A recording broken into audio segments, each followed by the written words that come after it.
Hello, welcome back to another Fabulous Zero Show. I'm Jacob from Today's Bookstore, and today we're talking about my 5-star prediction video. So these are 5 books that I think will be 5 stars that I will read in its individual vlogs over the course of the next year or so. Some of them, I don't think it starts until February because I end up skipping all of my 5-star predictions I had for January due to they already have planned to have its own separate video / thing going on for them, and so there's just really no point for me to talk about them. The first one we'll get is in February. This comes out February 7th, and that's Don't Fear the Reaper by Stephen Graham Jones. Stephen Graham Jones normally releases a book once a year or so forth, and he didn't release anything last year except for a few short stories and some collections, which I didn't get to. This is the sequel to My Heart is Chainsaw, which I gave a 4.5 out of 5 stars. The ending really came together for me personally in the end, and I think this is a much more my premise of a book. And so I think this has a higher chance of being a 5. I've give Stephen Graham Jones a 5 before, but I've also given him 1. So this is a very big toss-up and a mixed bag for me, but I think there's a good chance that this could be much more in my alley. This is about Jade, who's the main character from book 1. On December 12th, 2019, Jade returns to the Royal Lake town of Proofork the same day as convicted indigenous serial killer Darkmail South escapes into town to complete his revenge killings. And like I said, it is a sequel. I don't want to explain what the first book is about too much. It's about Jade. She's writing a paper and she believes that there's a horror film going on in her life, or she basically wishes it into existence, and the ending was spectacular. One of the best endings I've read in a long time. I think I wrote this fucked me up, and he liked it, which was pretty cool. The next one we talk about is The Last Word. This comes out in April by Taylor Adams. Taylor Adams is a go-to pickup for me. No Exit was so good. Hairpin Bridge was good, but it wasn't as good as No Exit, so I'm really looking forward to this next release. So this one, The Bold, says in the top of Goodreads page, after posting a negative book review, a woman living in a remote location begins to wonder if the author is a little touchy or very dangerous in this pulse-pounding psychological suspense and terror from the critically acclaimed author of those 2 books I just talked about. I read a few other Taylor Adams. I Shot, which I gave a 4, and then, no, I've not read One Last Night. One Last Night also looks like it could be a 5, but I Shot was a 4. And then Hairpin Bridge was also a 4. Very much suspense thriller-ish. We have The Salt Grows Heavy by Cassandra Knob, which comes out May 1st.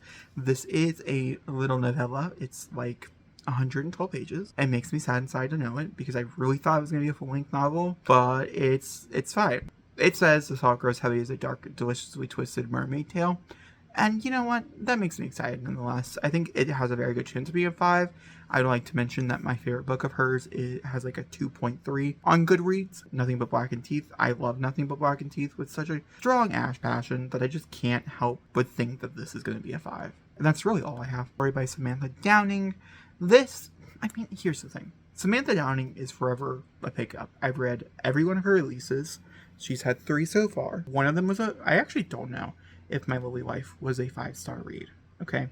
It could have been. I recommend it to a hell of a lot of people. A lot of people I know read it because of me. My Lovely Life was a 4-star, but it had to be a 4.5. For Your Own Good, which was her 2 years ago release, was a 3-star. He Started It was a perfect 5-star. And she also has Sleeping Dogs Lie, which is a novella that I also gave a 4-star. I wonder if My Lovely Life was a higher, was a high rating. I just have a 4, so that makes me believe that it wasn't a high rating. I remember being severely disappointed by the end of My Lovely Life, and a lot of people felt the same exact way, if not. The one I love the most is most people's least favorite out of her collection. So the highly chance of us getting anything like that again is probably very slim to none. So should it be on this list? Because logically speaking, it would probably be a 4.5. I don't know. We're going to put it on here anyways because I just want to hope that she's a 5-star author, okay? So, with Samantha Downing, from the best-selling author of My Lovely Life comes a reckless, delicious thriller about a young couple that gives a whole new meaning to the dangers of modern dating. And that's all I really need to know what it's about. It's another, domestic thriller, I'm assuming. The one I gave a 5-star was not a domestic thriller. But the one she wrote afterwards, I felt it was a little too simple and easy. And so, I don't really know where I stand on all subject matter. Samantha Downing, I know she can write hell of a book, and I'm excited. I actually will probably try to reread My Lovely Life, and maybe it'll be a 5 on reread, now that I'm not anticipating the ending. I've had that happen before. Have you guys ever had any rereads? I've had all our rereads where they go down. You've ever had a reread where they're oh my god, this was so much better the second time than it was the first? I've had that happen like once or twice. The last one we have will come out in August, and if there's any ones after this, I will make a second video for the second half of the year as well, after August, so like the last quarter of the year, as I'm sure there's releases back there that have not been announced yet that I will think will be a 5-star, hopefully. Perdiction, Bada's Family Lore by Elizabeth Ovsedo. This comes out August 1st. Elizabeth Ovsedo is, again, I think she is probably an all-time favorite author. I think it's something we're going to discover out this month when I do that video. I think I've given almost, oh my god, I've given not a single book of hers 5-star. They're all 4s. The Poet X is a 5. Jacob was lying. And do I have a reason? Did I write a review? No. I'm lying. It's a 5. Okay, I read this back in 2018. I can change my... That's a 5. It's a 5. That's just what it is. It's a 5. She's a 5. Property Land, I think, could probably have been a 4. When Fire and High, I don't know. I really remember loving that one. So that's a possibility of being a 5 as well. I'm sorry, Elizabeth. I swear. I thought you were a 5-star read. I'm picking people who are not guaranteed 5s. Okay, either way, we have Family Lore. This is from the best-selling author.